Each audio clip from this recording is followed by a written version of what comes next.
Hello friends, कैसे हैं आप सब। उम्मीद है कि आप सब बढ़िया होंगे। तो आज का हमारे पास जो क्वेश्चन है वो है सब एरे सम डिविजिबल बाय के। एक लीड कोड का मीडियम लेवल का ये क्वेश्चन है। इस क्वेश्चन के अंदर हमारे पास एक गिवन होगा, एक इंटीजर एरे नम्स एंड एक इंटीजर होगा के। ठीक है, हमको इसके अंदर बताना है कि जो भी सब एरे का जो भी सम होगा, जो मैक्सिमम जो भी सम होगा वो क्या डिविजिबल बाय के है, तो उसका हमको काउंट रिटर्न करना है।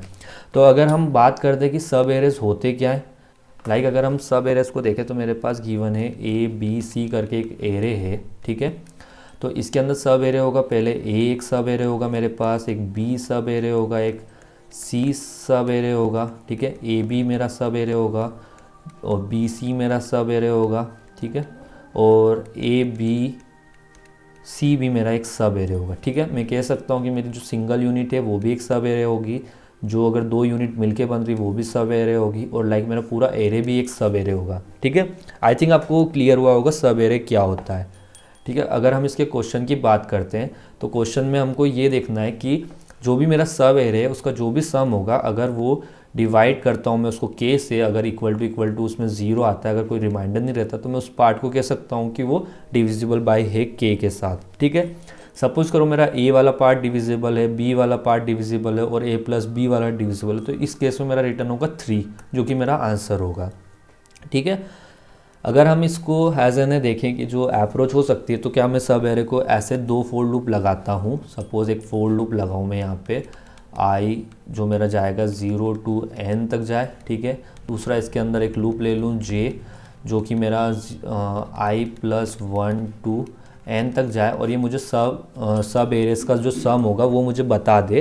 देन उसके हिसाब से मैं देख लेता हूँ कि मुझे उसको रखना है कि नहीं रखना। उस केस में मैं आंसर को रिटर्न कर दूँ। ठीक है, ऐसे करके मैं सब एरे का सम निकाल के उसका डिविजिबल चेक कर सकता हूँ। बट इस केस को अगर मैं चेक करूँगा ना, तो मेरी जो टाइम कॉम्प्लेक्सिटी होगी वो होगी n log n। ठीक है, अगर हम इसके वो केस को देखें तो हमको जो गिवन इन्होंने दे रखा है, जो इनको कंस्ट्रेंट है हमारे पास, वो कंस्ट्रेंट है 3 मल्टीप्लाई 10⁴। और अगर हमारा जो सॉल्यूशन होता है वो होता है n log की टर्म में रखते हैं हम अगर सॉल्यूशन को, तो n log n की टर्म में अगर हम बात करें तो हमारा सॉल्यूशन बहुत बड़ा हो जाएगा।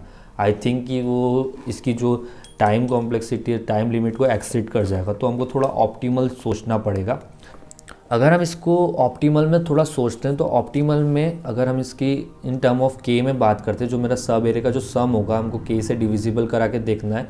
तो मेरा जो सब एरे का सम है वो क्या है, ए। इसका अगर मैं डिविजिबल करवाता हूँ किसके साथ, के साथ, तो मेरे पास क्या पॉसिबल आंसर हो सकते हैं। पॉसिबल आंसर हो सकता है 0 होगा, या 0 से लेके k-1 तक मेरा आंसर जाएगा। ठीक है, इनके अलावा मेरे पास आंसर कहीं भी बाहर नहीं जाएगा। ठीक है, तो सपोज़ करो मेरे पास एक गिवन एरे है ए बी सी, इसके अंदर मुझे चेक करना है। तो मैंने फर्स्ट ए को रखा, ए का मॉड्यूलस किसके साथ लिया, के साथ मॉड्यूलस लिया। आंसर में क्या आया मेरे पास, रिमाइंडर आता है एक्स। ठीक है, तो मैं ये कह सकता हूँ कि मुझे जैसा पता है कि एक्स का, अगर मैं एक्स के अंदर के वाली चीज़ को अगर सम करवाऊँ, ठीक है, के क्या होगा मेरा, जो भी के होता है, के इज़ मल्टीपल ऑफ कुछ भी मल्टीपल होगा के का यहाँ पे, जिसका मैं इसमें सम करवाता हूँ एक्स के अंदर। अगर मैं उसको वापस क्या लेता हूँ, मॉड्यूलस लेता हूँ के साथ, तो मेरे पास आंसर में रिटर्न क्या होगा, एक्स। ठीक है, अगर हम इसको और अच्छे एग्जांपल से देखते हैं, जो like A B C given है, तो ए मॉड्यूलस मैंने करवाया था के साथ, क्या मिला था मुझे, एक्स मिला था। ठीक है, मैंने ए प्लस बी के साथ अगेन इसका मॉड्यूलस करवाया के साथ, मुझे क्या मिलता है, एक्स मिलता है। तो क्या मैं ये कह सकता हूँ ना कि जो मेरा ये बी वाला पार्ट है ये क्या होगा, मल्टीपल होगा किसका, के का। ठीक है, मल्टीपल होगा के का। क्यों कह सकता हूँ, क्योंकि मेरे पास जो ये एक्स था पहले से आ चुका था मेरे उसमें, और अगेन मेरे पास एक्स आया, तो क्या हुआ, एक्स के अंदर मैंने के को ऐड करा और उसका मैंने मॉड्यूलस ले लिया के साथ। मैं इसको थोड़ा जनरल फॉर्म में लिखता हूँ, तो मैं इसको ऐसे लिख सकता हूँ, ए मॉड्यूलस के। ठीक है, उसको मैंने प्लस करवाया किससे, बी के मॉड्यूलस से मैंने प्लस करवाया। ठीक है, उसका अगेन मैंने क्या ले लिया, मॉड्यूलस ले लिया। ठीक है, तो मुझे क्या पता था, ये x तो होगा ही होगा यहाँ पे। ठीक है, b सपोज कर लो b है मेरे पास। ठीक है, मैंने ये b को क्या कह रहा हूँ मैं, किसका मल्टीपल है, ये k का मल्टीपल है, तो आंसर क्या आएगा मेरे पास, 0 आएगा यहाँ पे। और इसका अगर मैं मॉड्यूलस लेता हूँ तो मेरे पास क्या होगा, मेरे पास होगा x मॉड्यूलस k।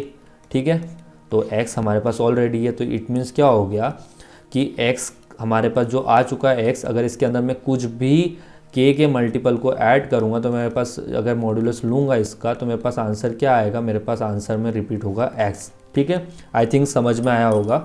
अगर हम इसको एज एन एक एग्जाम्पल के थ्रू देखते हैं, लाइक मेरे पास गिवन है 4 5 0। अगर मैं इसको देखूँ, पूरे एग्जाम्पल को ले लेता हूँ मैं यहाँ पे -2 -3 एंड -1। ठीक है, और मैं एक एरे मेंटेन कर लेता हूँ यहाँ पे, किस कहाँ से कहाँ तक होगी, वो होगी 0 to k-1 तक की। ठीक है, तो उसको मैं यहाँ पे लिखता हूँ, वो होगी 0 1 2 3 एंड 4। ठीक है, तो मेरे पास 4 है, 4 का मॉडुलस किससे लिया, 5 से लिया मैंने, क्या आया 4 आया। तो मेरा जो आंसर होगा, आंसर में मैं क्या कर दूंगा, मेरी जो ये है, इस एरे है, कुछ एरे है ये, तो इस एरे के अंदर जो ये रिमाइंडर आया, तो इसकी वैल्यू को मैं इस आंसर में ऐड कर दूंगा। इनिशियली मैं क्या रखता हूँ, 0 रखता हूँ। ठीक है, आंसर के अंदर ऐड होने के बाद मैं क्या कर दूँ, इसको अपडेट कर देता हूँ, किससे, 1 से इंक्रीज़ कर देता हूँ। ठीक है, वैल्यू क्या हो गई 1, मैंने इस चीज़ पॉइंट को देखा। फिर इस पॉइंट पे क्या मेरा सम कितना हो गया 9 मॉड्यूलस मैंने 5 लिया, कितना बचा 4। तो वो आंसर के अंदर क्या वैल्यू ऐड हो जाएगी मेरी, आंसर था पहले 0 था। ठीक है, आंसर मेरा जब ये वाली वैल्यू आई थी तब 0 था, उसमें 1 को मैंने ऐड करा। ठीक है, 1 कहाँ से, इस वाले से ऐड हुआ क्योंकि यहाँ पे वैल्यू थी।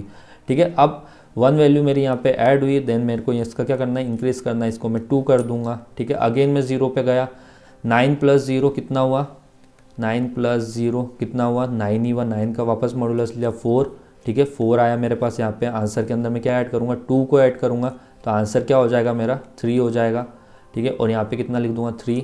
फिर मेरा आंसर किसके पास जाता है, -2 के पास गया। ठीक है, 9 - 2 7, 7 का मॉड्यूलस 5 के साथ क्या आंसर आया 2। 9 आंसर क्या था, इसमें ऐड हो जाएगा 0। ठीक है, यहाँ था 0। ठीक है, अब यहाँ पे क्या हो जाएगा 1 हो जाएगा। फिर मेरा आंसर किसके पास जाता है, -3 के पास गया, -3 के पास। ठीक है ना, 7 - 3 कितना होता है मेरे पास, मॉड्यूलस लेते हैं अपन इसका, 7 - 3 कितना हुआ, 7 - 3 करेंगे तो हमारे पास क्या आएगा 4 आएगा। 4 का मॉड्यूलस लेंगे तो क्या होगा 4 ही आएगा। तो 4 हमारे पास ऑलरेडी था, तो हमारे आंसर में क्या होगा, वापस 3 ऐड हो जाएगा। ठीक है, 3 ऐड हो गया। ठीक है, अब मेरे पास क्या बचा, 4 के अंदर क्या होगा, ऐड करता हूँ मैं, 4 + 1 को ऐड करूँ तो मेरे पास क्या आएगा 5 आएगा, और 5 मॉड्यूलस में 5 से लेता हूँ, क्या आएगा 0 आएगा। मैं इसके अंदर 1 तो ऐड कर दूंगा, बट एक चीज़ देखो, मेरा 5 ऑलरेडी है, तो क्या मैं ये कह सकता हूँ कि मेरी जो हमेशा जो 0 होगा, 0 पे क्या करना है मुझे, इनिशियली क्या रखना है 1 रखना है, क्योंकि मेरा जो भी सम आएगा, सपोज़ करो जो भी मेरा स्टार्टिंग में भी अगर 5 है, तो 5 वाली काउंट को मैं 0 से तो देख नहीं सकता हूँ, मुझे इसको क्या रखना है 1, क्योंकि इटसेल्फ है। तो मेरा जो भी फ्रिक्वेंसी का जो रिमाइंडर चलेगा 0 वाली पोजीशन पे, वो इनिशियली क्या होगा 1, और 1 + 1 कर देंगे, कितना आंसर आएगा 2। ठीक है, अगर हम इसके सेकंड कॉर्नर केस की बात करते हैं, मेरे पास सारी वैल्यूज़ नेगेटिव है, लाइक मेरे पास -4 -3 -2 -1 ऐसा करके कुछ एरे है। ठीक है, तो इसमें सपोज़ करो मैंने -4 का मॉडुलस लिया 5 के साथ, मेरे पास आंसर क्या आएगा, मेरे पास आंसर आएगा -4। बट जो मेरा जो एरे चला है, वो एरे के अंदर क्या चाहिए मुझे, रिमाइंडर हमेशा कौन सा चाहिएगा, पॉजिटिव वाला चाहिएगा। तो मुझे इसको कन्वर्ट करना पड़ेगा पॉजिटिव में। तो मैं इसको कन्वर्ट कैसे कर सकता हूँ, लाइक अगर हमने अभी एक एग्जांपल देखा था, लाइक हमने बोला था कि मेरे पास कुछ भी रिमाइंडर आता है एक्स के अंदर मैं किसका, के का मल्टीपल का, के को ऐड करूँ, उसका मैं मॉडुलस ले लूँ किसके साथ, के के साथ उसका मॉडुलस ले लेता हूँ वापस। ठीक है, और उसका आंसर क्या आएगा, मेरे पास के आएगा। ठीक है, मैं इसके अंदर के को ऐड करता हूँ, और मैं जो भी के को ऐड करूँगा, लाइक -4 + के, ठीक है, कितना है 5 होगा, सॉरी मैंने 5 गलत लिख दिया, -4 + 5 करवाता हूँ, आंसर क्या आएगा 1। और मैं इस नेगेटिव वाली जो नेगेटिव इंडेक्स आएगा, तो मैं उसको इस वाले 1 वाले इंडेक्स पे सेव करवाऊँगा। आई थिंक आपको समझ में आया होगा इस सेकेंड वाला केस। तो ठीक है गाइस, अब हम इसको देखते हैं, कोड पे लिखते हैं। तो ये कोडिंग स्क्रीन बड़ी हो गई है, इस स्क्रीन को ओपन कर देते हैं डाउन। ठीक है, फर्स्ट हमने क्या बात करी थी, हमने एक एरे हमको बनाना है फ्रिक्वेंसी के लिए, int हम फ्रिक्वेंसी बोलते हैं उसको, न्यू इंट, और इंट के साथ इसकी साइज़ क्या होगी k-1।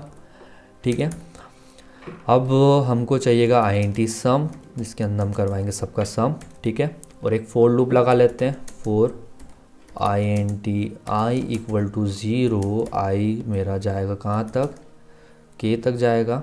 लाइक अगर इसको ऐसे लिखने की बजाय हम इसको नम प्लस नम्स में लिखते हैं वो बेटर होगा, ठीक है। अब इसमें हम क्या कराते हैं, पहले सम के अंदर हम ऐड करवाएंगे हमारे इस नम को, ठीक है। अब उसके बाद हम क्या चेक करेंगे, उसके बाद हमको क्या चाहिए, इसका रिमाइंडर चाहिए, ठीक है। तो यहाँ पे हम एक वेरिएबल बना लेते हैं int रिमाइंडर करके, ये मेरा रिमाइंडर होगा, ठीक है। इसके अंदर हम देखेंगे सम मॉडुलस k के साथ, ठीक है। हम बस रिमाइंडर आ गया। अब अगेन हम क्या करते चेक करेंगे, अगर हमारा रिमाइंडर नेगेटिव निकलता है, लाइक अगर हमने सेकंड केस देखा था रिमाइंडर इज़ लेस देन 0 है, तो उस केस में हम क्या करेंगे, उस केस में हम करेंगे कि जो रिमाइंडर हो हमारा उसके अंदर रिमाइंडर प्लस k, ठीक है। और उसके बाद हमारा जो आंसर होगा, लाइक हमने आंसर डिक्लेयर नहीं किया तो हमको एक आंसर भी बनाना पड़ेगा, तो int answer is equal to 0, ठीक है। अब हम इसमें आंसर की वैल्यू को क्या कर देंगे, अपडेट करेंगे, तो आंसर प्लस इक्वल टू मेरा जो फ्रीक्वेंसी होगी रिमाइंडर में, ठीक है, उससे ऐड हो जाएगा, ठीक है, यहाँ पे ऐड होगा। और उसके बाद हम क्या करेंगे, जो हमारी फ्रीक्वेंसी होगी, ठीक है, फ्रीक्वेंसी रिमाइंडर वाली वैल्यू को हम प्लस प्लस करके इंक्रीज़ कर देंगे, और लास्ट में हम आंसर में कर देंगे रिटर्न करेंगे किसको, आंसर को, ठीक है। लाइक हमारा जो ये फ्रीक्वेंसी वाला एरे है, सॉरी यहाँ पे k-1 नहीं आएगा, यहाँ पे k आएगा क्योंकि 0 से इंडेक्सिंग होती है, और वहाँ एग्जांपल में 0 एग्जांपल में समझा रहा था तो 4 तक गया था, इसलिए मैंने वहाँ k-1 लिया था, ठीक है। ये फ्रीक्वेंसी एरे हुआ, इसके अंदर हमारे पास डिफ़ॉल्ट 0 होगा, हमको इसके फर्स्ट इंडेक्स पे क्या करना पड़ेगा, 1 को लाना पड़ेगा। फ्रीक्वेंसी 0 वाली पोजीशन पे इनिशियली क्या रहेगा, 1 रहेगा, जिसे हमने डिस्कस किया था, ठीक है। हम इसको करते हैं रन, देखते कोई सिंटेक्स इशू तो नहीं है इसमें।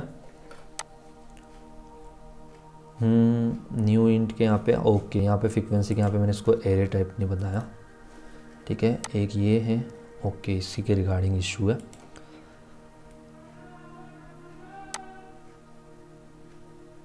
ठीक है, मेरे दोनों के सक्सेसफुल रन हो गए। अब मैं इसको करता हूँ सबमिट।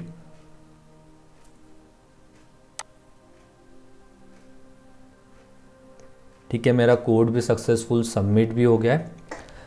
तो हम अगर अब इसकी time complexity and space complexity को देखेंगे तो लाइक अगर मैं इसके अंदर कोड के अंदर देखता हूँ, मैं एक फोर लूप का यूज़ कर रहा हूँ, वो यहाँ से यहाँ तक चला। इसकी टाइम कॉम्प्लेक्सिटी क्या होगी, कितनी बार चला, ये नम्स की लेंथ जिसको हम मान लेते हैं ON। ठीक है, इसकी टाइम कॉम्प्लेक्सिटी ON हुई, और हमने एक एक्स्ट्रा स्पेस भी यूज़ किया है एरे फ्रीक्वेंसी करके, तो इसकी जो एक्स्ट्रा स्पेस होगा वो होगा OK। ठीक है, जो साइज़ हमारे K की होगी। ठीक है, हमारी टाइम कॉम्प्लेक्सिटी हो जाएगी इस केस में ON और स्पेस कॉम्प्लेक्सिटी हो जाएगी ON। ठीक है गाइस, तो आज की इस वीडियो के अंदर इतना ही था। फिर मिलते हैं किसी और वीडियो के साथ, तब तक के लिए बाय।